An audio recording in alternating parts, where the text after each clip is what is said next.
Welcome to the Gyrl podcast. I'm Kyra Mitchell-Lewis, and thank you all for joining.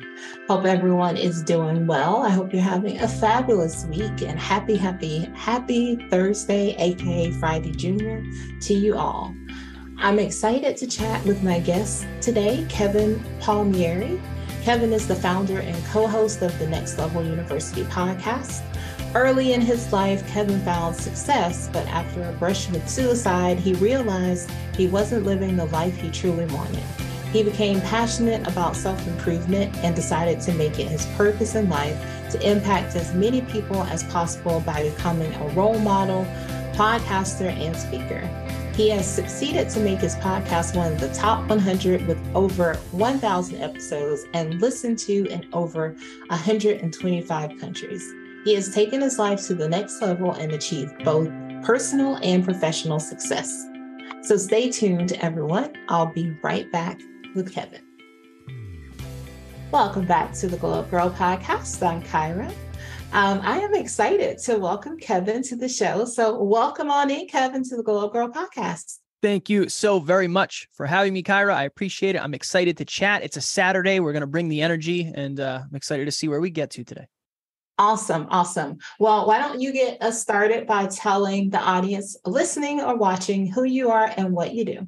Yeah. So today I am the CFO, the founder, and the host of Level University. We're a global top 100 podcast with 1,400 episodes. I think we're at like 1,392 or something like that.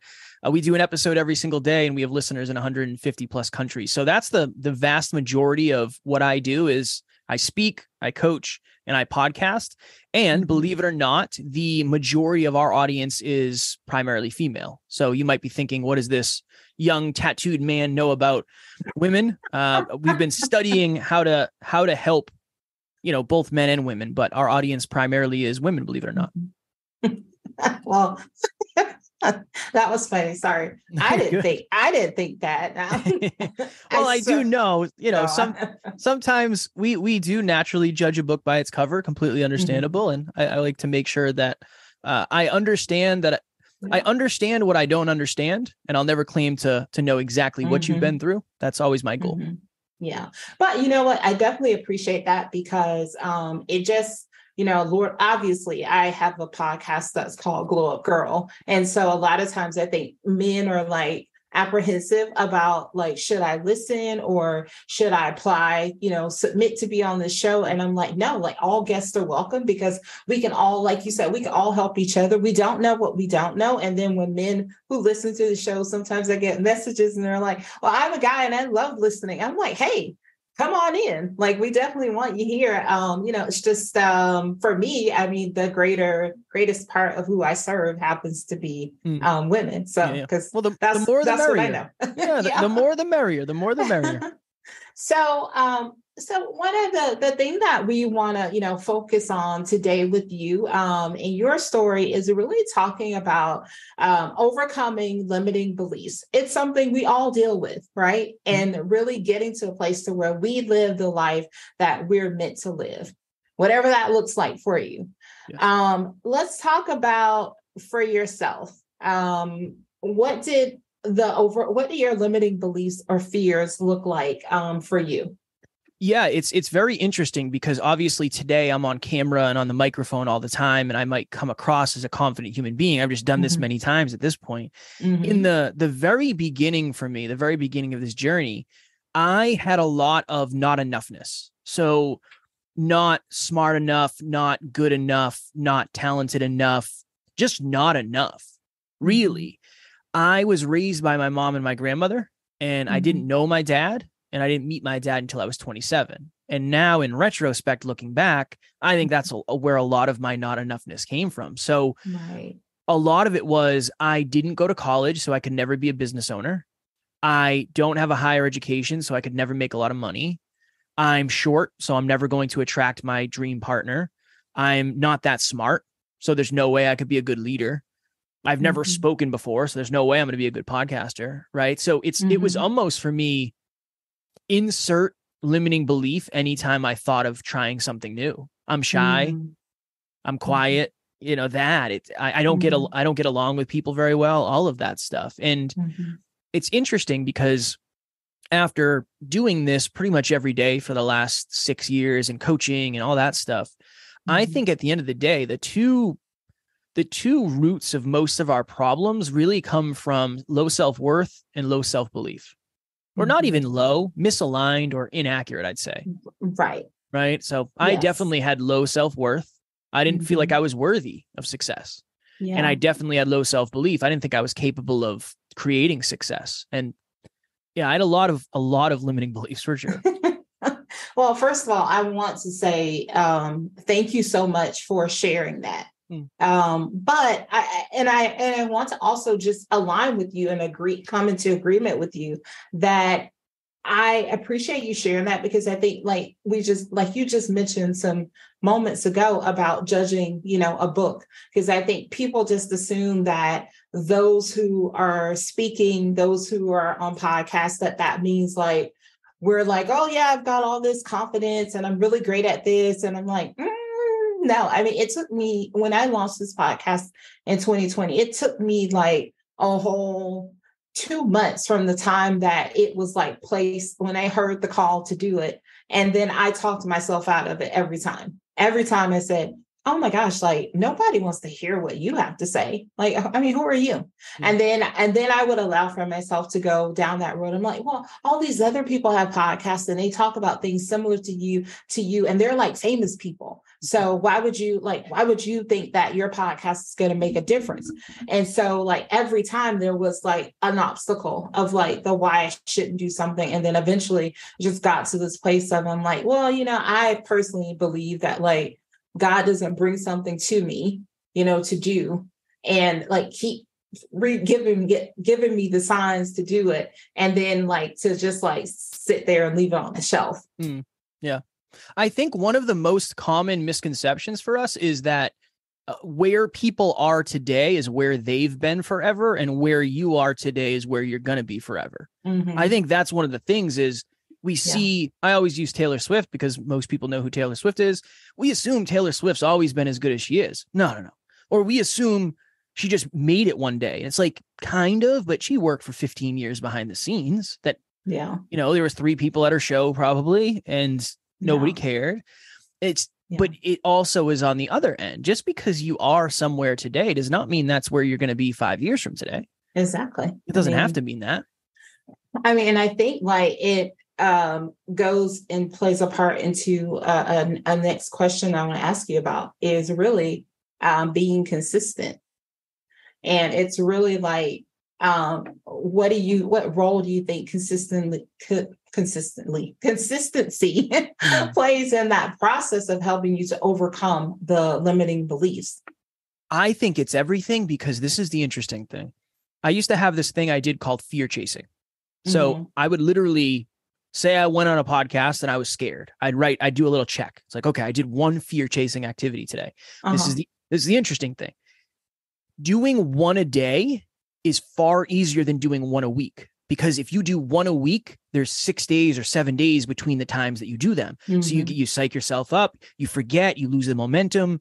Consistency allows you to do, and here's the interesting thing, it allows you to do less more frequently.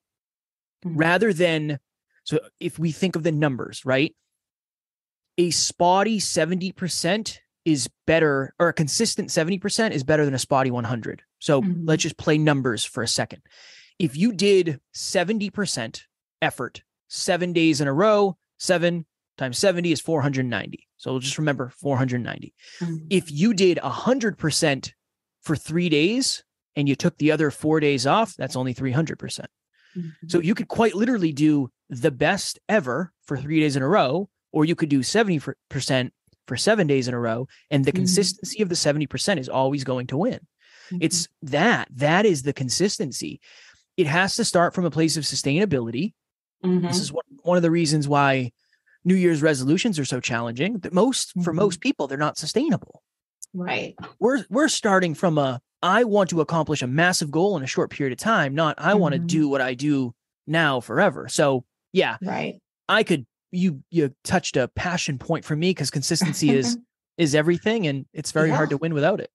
And I agree with you. And I love the example. I love that because I think when people can think about it in numbers or even just in days of saying, because that was a perfect example to say, okay, well, I'm going to do it once a week. And then, like you say, you've got 6 other days to talk yourself out of it, to talk yourself out of it, to let negative self-doubt come in and tell you, well, that last time wasn't, I mean, I think it was okay, but was it really okay? Right. But when you're doing something every day, then you're just pretty much like, I don't care. Like, I'm going to just go give it my all. Like, you're going to get it. You're going to see me be great some days. You're going to see me have some not so, like, I don't know, like, was that a great episode? I mean, I even look at it with my podcast when I first started. I was like, well, I'm going to do them like bi-weekly. And then I was like, okay, well, maybe I should just do them like every 3 weeks. And then after a while, I was like, well, for me, like having another, like a job as well. Like I said, I'm going to do them weekly because I can be consistent. And then they're going to launch on this date. And I'm going to give it, I'm going to give it my all, like every week and show up. I'm going to show up for myself. And I think that's important versus like because the consistency and, it's like you allowing for your negative self-doubt to come in and tell you that it's okay. Don't do it this time. Yeah. It's like, that's the other thing is the more consistent you are, the more limiting beliefs you eliminate because you're just working on brick by brick. You're pulling down the wall. Well, I didn't think I could do it, but I actually did that. It went better than I thought. Interesting. Next time, right? I say, kind of the 2 R's, recent and relevant proof. So when you're going to do something, maybe you've never done it before, so you don't have any proof. But if you've done it, you're going to look at the most recent and relevant proof. When is the last time I did a podcast episode? When is the last time I fear chased? When is the last time I approached somebody? If it went well, you're probably going to have more momentum. If it didn't go well, we have to reformulate that and rebuild our relationship with that. But we're always looking for proof. Yeah. And you have to like always be able to like reframe something. Yep. I know a couple of weeks ago, I have a friend who's searching for a new job. And so she mentioned to me, she said, well, I mean, I've already gotten like 3 rejections already. And I said, no. I said, it just means that God thought those jobs weren't good enough for you. And she was like, oh, I never thought about it like that. I was like, yes, you can't go into like, you don't know the reasons why. And I said, especially when you don't have all the answers. Most jobs today, they don't have time to like personally send everybody a note back to say like, oh yeah, maybe you could have been overqualified. All they tell you is that we're sorry, but we've decided not to move forward with you with this particular role. So that definitely leaves it really open-ended for people to take what they want from that, And so I told her, I was like, but this is the way that you have to reframe it and know that it wasn't the best for you and move to the next opportunity. Yeah. Yeah. You can't allow losses to stop momentum. Losses are lessons. Yeah. It wasn't like that in the beginning. I promise. In the beginning, it was like the losses were the end of the world and I couldn't get up the next day. So I'm not expecting somebody to listen and say, you know what, I'm going to go lose. I completely understand. But just that understanding of one of the reasons I feel like a confident podcaster, I feel like I'm a pretty strong speaker, right? One of the reasons I've made a mistake on every single episode I've ever done. I've just made more mistakes than everybody else, 1,400 of them at least. And then you learn what not to do. Yeah. And when you learn what not to do, it actually helps you understand what to do more and better. So mistakes are part of life. And I think that as children, we're taught failure is making a mistake, when in reality, it's not. I had a client one time say to me, I'm so afraid to take this test because I'm afraid I'm going to fail. Now, so let me ask you a question. Simple question. If you do not pass the first time, can you take it again? And she said, yeah, you can take it as many times as you want, but it costs like $50. And I said, go take the test and I'll give you the $50 if you fail, because you're not going to fail. And even if you do fail, you can retake it. Yes. And you're going to know what's on the test. Yeah. My goodness, that's a cheat code. So failure is not failure. Right. Yeah. Yeah. I definitely believe someone told me a really long time ago to fail fast.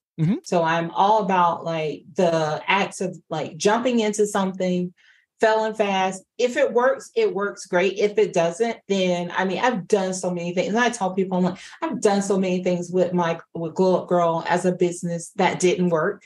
Like, I mean, and I didn't soak in it. I just said, oh, okay, well, that didn't work. So let's see, can I tweak that?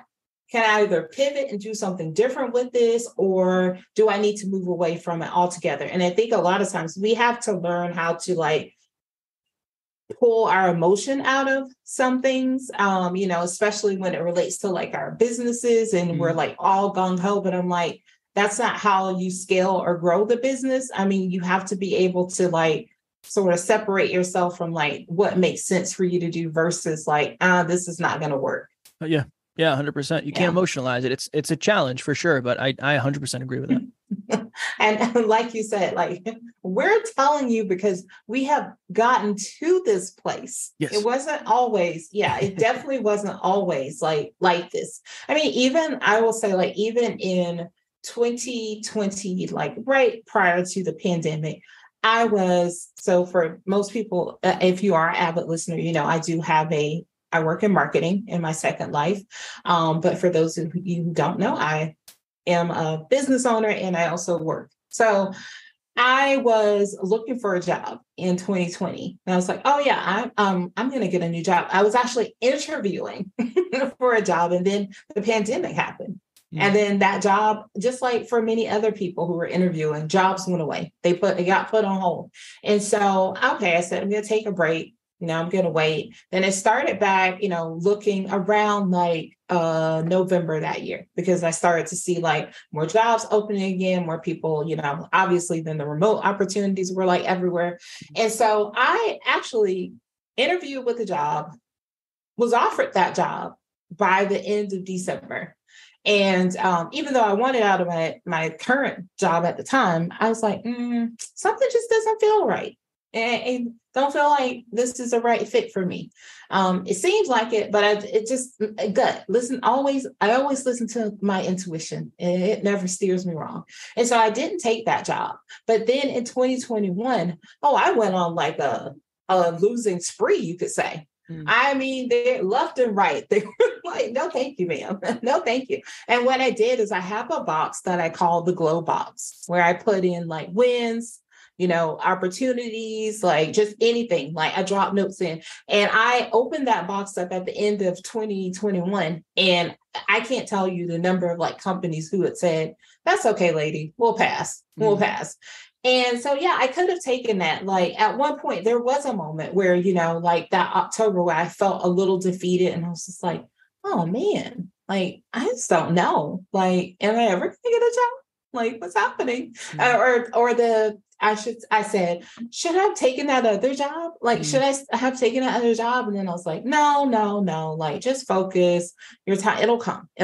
So in 2022, at the top of the year, kind of went through the month of January, and I was like, let me just get settled into, the regular job, make sure I've got everything going that needs to be going. In February, I started again. I was like, you know what? Got to get back out there. Started reading a couple like prayers on like direction and clarity, just making sure that I had clarity about what it was I wanted to do next. Like I didn't want to just be going into a job just to leave a job that I felt didn't serve me anymore. But then I went into this moment of at the top of February.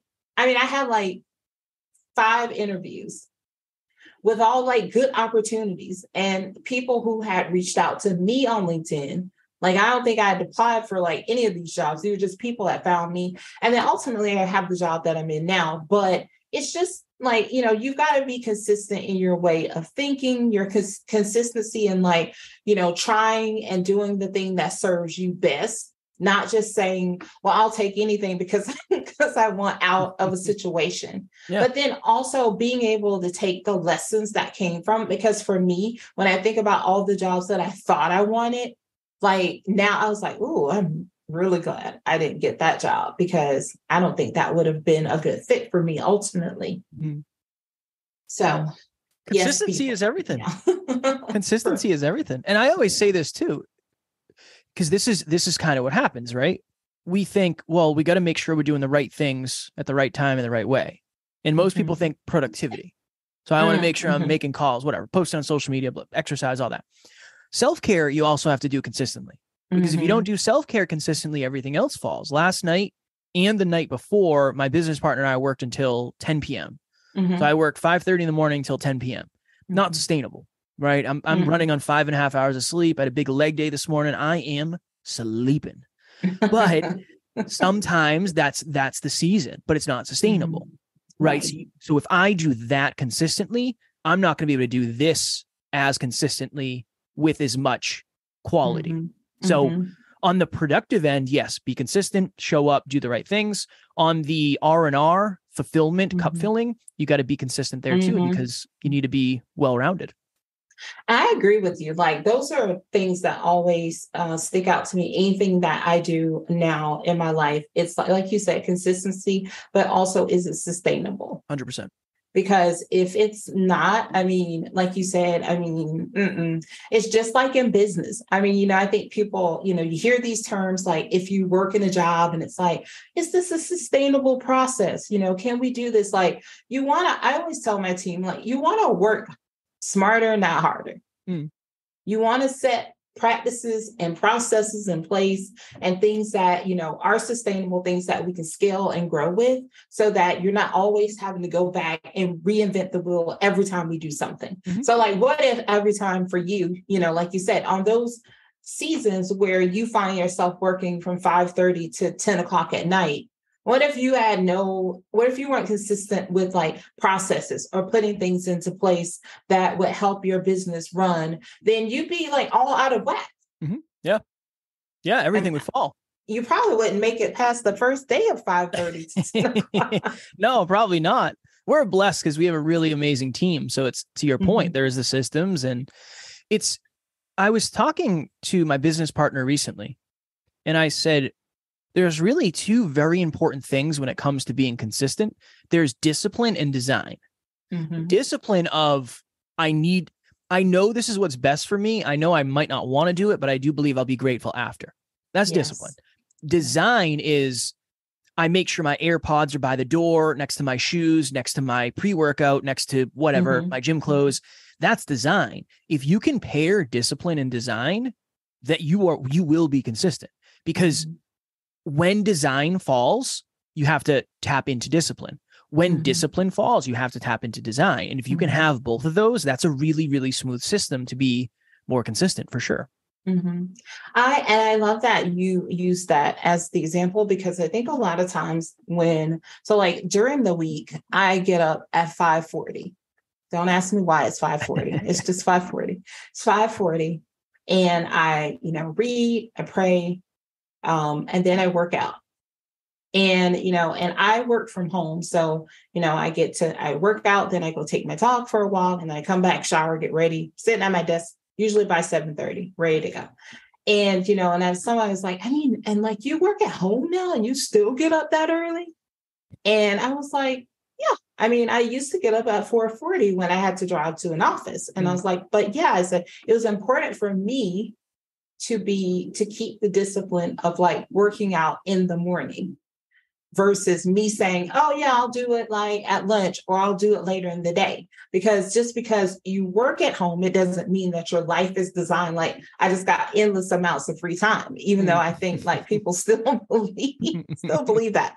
But I was like, no. And at night, I put my workout clothes like on the side of like the tub, I lay them out so that when I wake up at 5:40 and it's easy for me to just go into the process. Yep. And so, because if they're not there, then it's easy for me to say, I know not in the sense that like, oh, I don't want to do it. It's just that I'll be like, oh, I could go ahead and work on this. I could get jump start on the day and do this thing. And then I could work out later. But no, I lay them out so that those shoes are ready for my feet to hit in there.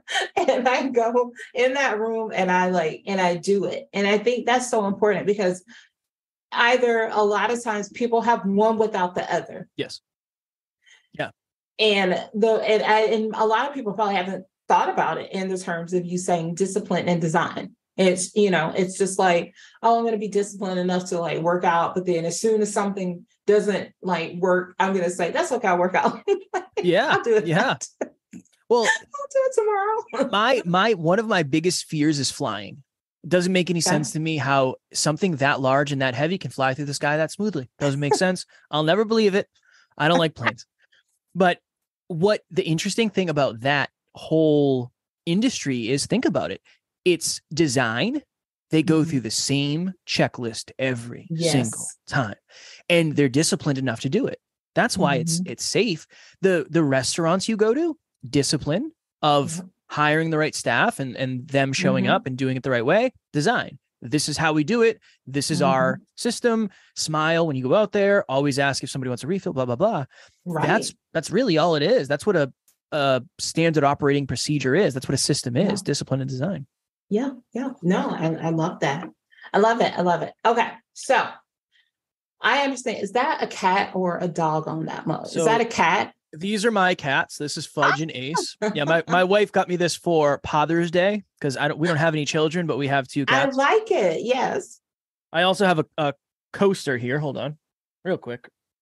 This is my coaster of them. Oh, I love it. I have a mouse pad of I don't know if you can see it, but that's my boy. That's Max. So yeah, cutie.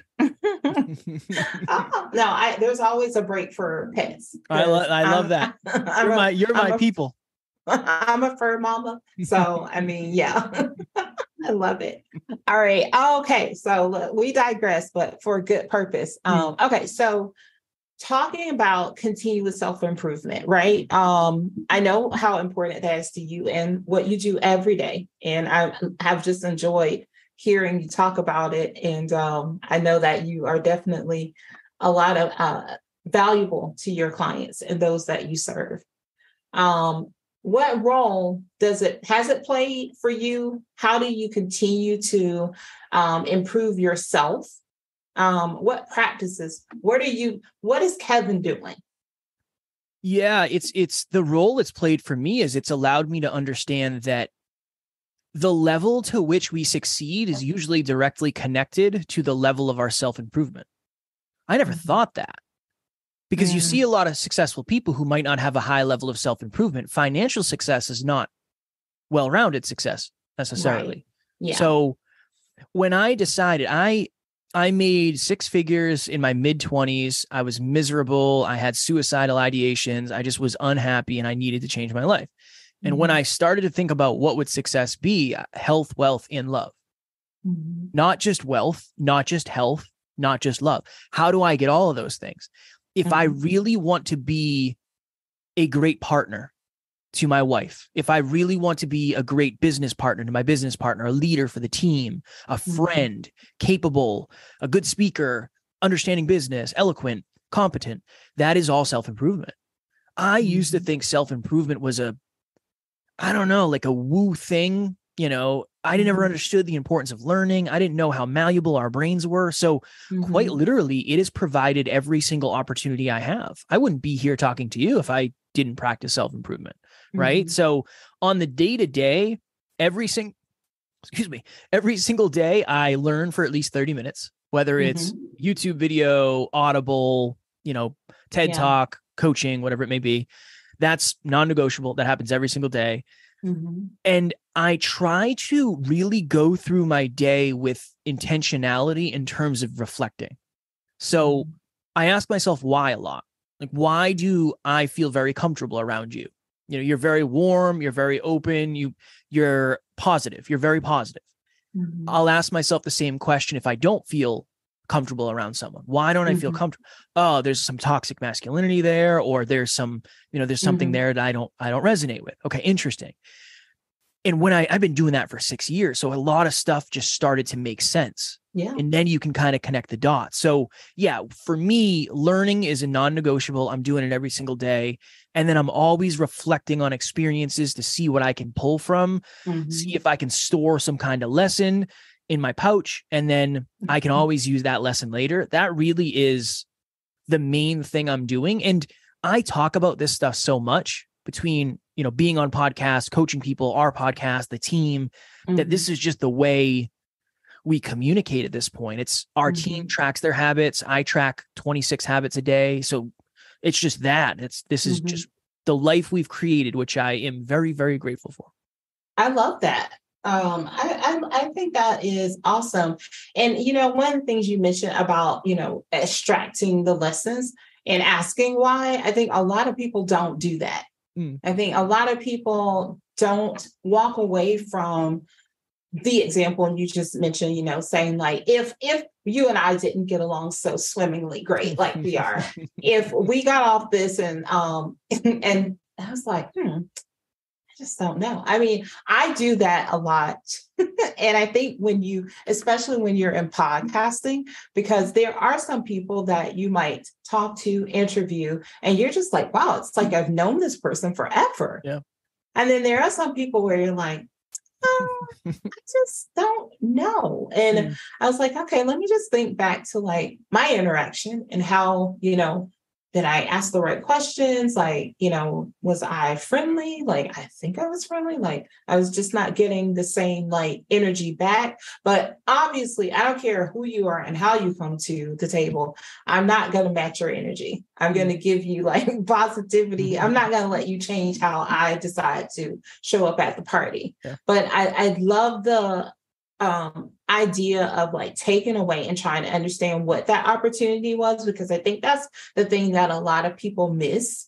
And that's why they continuously go through the same patterns over and over when they're just like, I don't know. I mean, these people are crazy, because it's always usually those people are crazy. I just don't know why, but it's like a lot of times just taking a step back and saying, what is my role in it? Right. And is there something I'm supposed to get from it before I'm allowed to leave it? Because a lot of times you won't leave something. You're not going to leave it. I don't know, y'all. I got another story. Another story. Okay. So for me personally, because that's what I know is me and what I've done. The job that I was at prior to this last job, I wanted out so bad. Right. And I wanted to leave because, as I was just mentioning many minutes ago, that I'd had that one job offer at the end of 2020. Didn't take that job. Well, roll into 2021, top 2021. My manager at the time is leaving the company. My coworker, who I worked very closely with, has gotten a job and is leaving. So there are two people that are now leaving on the team where their work is like, ta-da, going to become my work until we decide, are we backfilling whatever. And I just remember being like, I was like, oh my God, I've got to get out now. I have to leave here. But I knew that like, it was important for me as badly as I wanted out.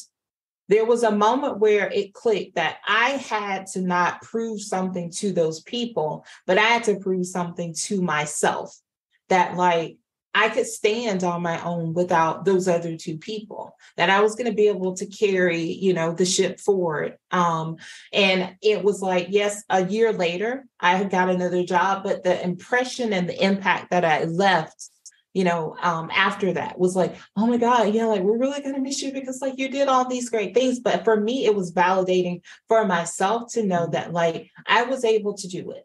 And at a moment where I felt like I wanted to run because everybody else was running, like God didn't allow for me to run. It's like, no, you're going to stay there. You're going to stay there, Kyra, and you're going to get these lessons. They're invaluable.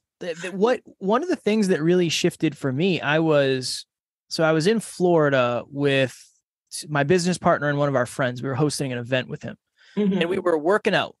He lived in a condo and had a gym, so we were working out in the gym. And I remember being present in the workout, feeling super confident because I've been going to the gym. I'm 33. I've been lifting for like 15 years, right? So I'm very confident in the gym. I spent a lot of time there. The second we transitioned, so we finished our workout and then we started talking about business. And I remember getting very insecure and villainizing my friend and my business partner, saying like, oh my God, these guys are so arrogant when it comes to business. And that wasn't true. I was just super insecure. And it was that of, okay, well, what is there for me to learn here? It's not, this isn't a them issue. Now, don't get me wrong. Sometimes it is them. Right. But... Sometimes it is them, but it wasn't in this situation. These are two people that I care about deeply, and they've been nothing but wonderful to me. When I asked myself, is this a me thing or a them thing? That really helped me understand, okay, if I villainize them and I give them the responsibility of this, I can't fix it. If you give away responsibility, you give away opportunity. And that was a very, very important breakthrough for me. And it allowed me to see it more clearly and then at least take action on it. Yes, I like that. Thank you. Thank you for sharing that, because I think that happens far more than we know, right? And it's not just, it's business for you. It could be other, topics for other people where they just, I think, like, I know sometimes, when you're a group of people and someone's talking about, oh, travel, and I travel here, and, I've gone, da, da, da, da. And then there maybe is a person that hasn't traveled as much, right? And it's like, all they want to do is talk about their trips and how they see the world and blah, blah. And it's just like, it's okay. Like, I don't think, I think, like you said, what's important is to like sort of understand the landscape of the people you're around, right? You knew those were two people who cared about you, two people who you love and who are friends. And so that it wasn't a malicious intent in bringing up a topic and talking about business. And you were in a safe space to be able to learn from it so that the next time, you are able to contribute in that space. It was a little bit. Yeah, there wasn't a lot of contribution the next time, but it was a little bit more than the first time. That's where you start. Yeah, you were out those building blocks. Little by little. You were building that confidence. Mm-hmm. So, little by little. Okay. Exactly. So, we live in, age, and something that I'm very, very intentional about is purpose, right? And making sure that once you find it, I think it's like, wow, is this what I'm supposed to be doing? This is fantastic. But for a lot of people who may still be out there seeking, like, what is it that what am I supposed to be doing? What advice can you share with people? Yeah, it's a challenge because there's a lot of different frameworks to think about. Like when people talk about purpose, often it's, what are you good at? What do you love doing? Mm-hmm. What does the world need desperately? And what can you get paid to do? And usually your purpose is somewhere in the middle, but there could be a lot of things there. This is what I always say. I believe our purpose comes from our deepest pain. And one of our mentors, Evan Carmichael, said that a long time ago, and it just really, really started to make sense. So just as an example, my business partner's girlfriend went to the Great Barrier Reef. She loves nature. She is all about the environment, sustainability. She loves nature. She found out very quickly that the Great Barrier Reef is more like the Great Barrier Cemetery. And one of her new purposes became to help the environment.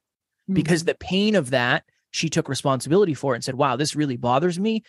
It probably bothers me because I should do something about it. So I always think of purpose as the way that you want to improve the world, because that's really what we want to do. We want to improve something in a certain way that means something to us.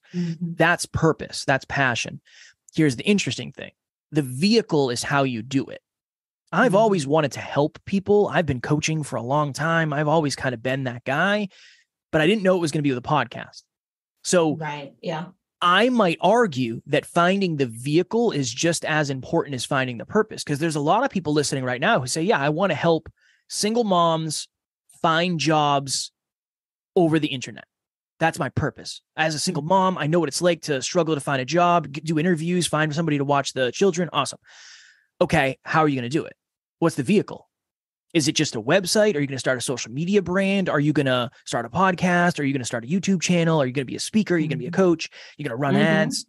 I think oftentimes the vehicle is where we get lost. I think we, as heart-driven humans, know we want to help a certain person accomplish a certain goal in a certain way, or a certain, maybe not a certain person, but a certain thing. So one thing I would say is reflect on your life and ask yourself, how many times did I say, wow, that would be really nice? Or I can only imagine what it would be like if I got to do that.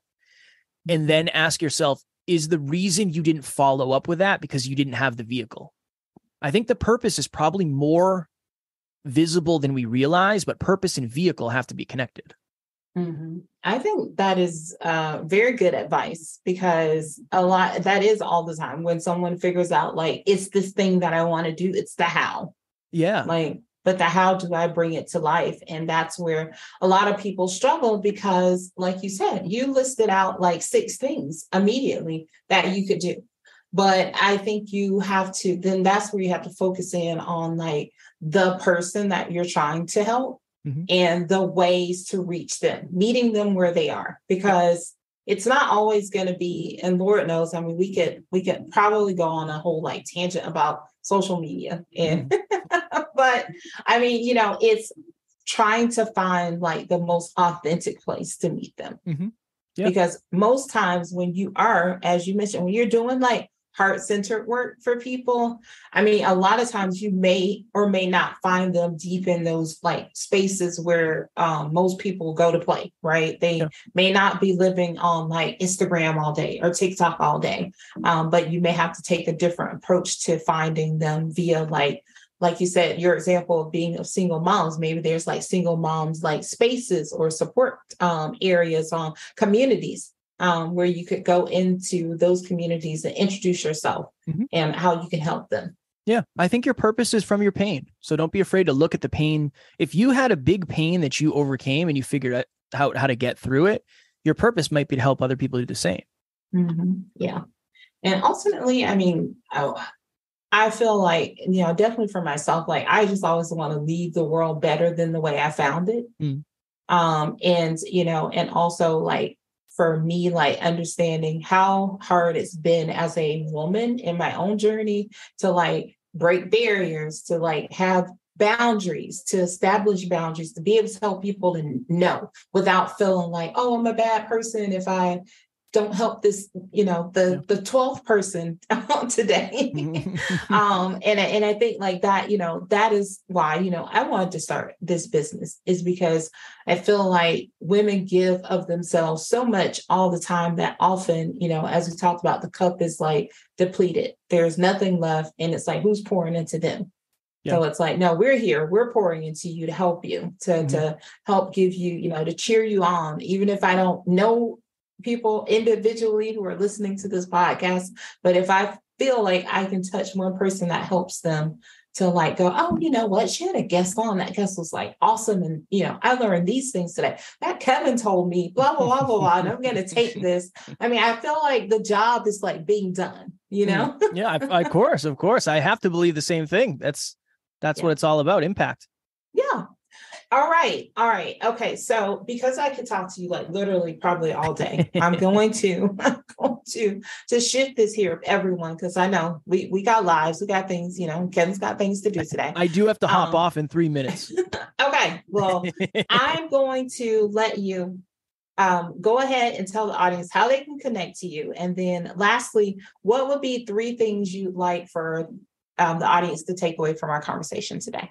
Okay. Search Next Level University. That's the best place to find me because it has all our information and you'll figure out if you resonate with us. So we're on all the podcast platforms, on YouTube as well, 1,400 episodes. So there's a lot of content. 3 things I want the audience to take away. Number 1, from day to day, progress is invisible. From year to year, progress is impossible to miss. I went to the gym yesterday. I went to the gym today. I don't look any different. I look exactly the same. But if I do that for another 3 weeks, 4 weeks, 5 weeks, couple months, I'll start to see changes. Day to day, you don't really see much, but it doesn't mean you're not doing the right thing. That's one. Second one, I would say, understand that where people are today is not where they've always been. So don't get caught into thinking where you are today is where you're going to be forever. And then I would end with a question, one of my favorite questions in the world. Are the people in your life the best from your past or the best for your future? A lot of the people in our lives are in our lives because they've been in our lives. And it was because of geography. It's because of nostalgia, and it was by coincidence or lack of choices. It doesn't necessarily mean they're best for your future. That's a very powerful question to ask. So those are the 3 things I would end with. Awesome. Well, I have definitely enjoyed having this conversation with you and you being here. So thank you so much. You can always come back, because I feel like there's so much more that we could talk about, but best of luck to you, my friend. Thank you. I appreciate you so much. This was truly wonderful. Awesome. Well, stay tuned, everyone. I'll be right back. Welcome back to the Glow Up Gyrl podcast. I'm Kyra. Thanks again to Kevin for joining the show today. What a wonderful and positive conversation. I just really enjoyed chatting with him today. If you want to learn more about Kevin and Next Level, you can check the show notes for the links. If you'd like to learn more about Glow Up Gyrl, you can visit us at glowupgyrl.com. You can check out past podcast episodes, sign up to join the show, grab the social links, and so much more. If you are not listening to our career-focused episodes, you can check those out as well. It is where I share my personal journey relating to my career. Also, if you are listening on a platform where you can leave a review or rate us, please feel free to do so. Also, check us out on Patreon and unlock your potential to glow. Glow and grow, I should say. Check out a 7-day free membership where you can get full and exclusive access to career tips, guidance, resources, and so much more that are all designed to help you create a career and life you love. So head on over. The link to our Patreon is in the show notes. So sign up. And it's only $5 a month. I mean, come on, think about the things that you spend $5 on. There's not a lot that you can get for $5 anymore, right? Maybe Starbucks, but like a tall, definitely not getting a grande, and you sure are probably going to get a venti. I'm just saying, it's $5 to access a lot of great tips for productivity hacks, career information, tips and resources, and all that good jazz. So head on over there, check out the link, check out the free 7-day trial, and then sign up. I'd love to have you in the community where we can talk more deeply about what it is you want for your life and your career, and I will be there to help you every step along the way. Also, if you have any guests or also any topics you'd like me to cover, feel free to drop me an email at hello@glowupgyrl.com, or you can find me on Instagram and send me a DM. We are at Glow Up Gyrl there as well. So thank you so much for taking time out of your busy schedule. It means a lot to me that you join us here on the show weekly, and all the support just means so much. So until next time, my friends, stay focused, fab, and glow up. Take care, everyone.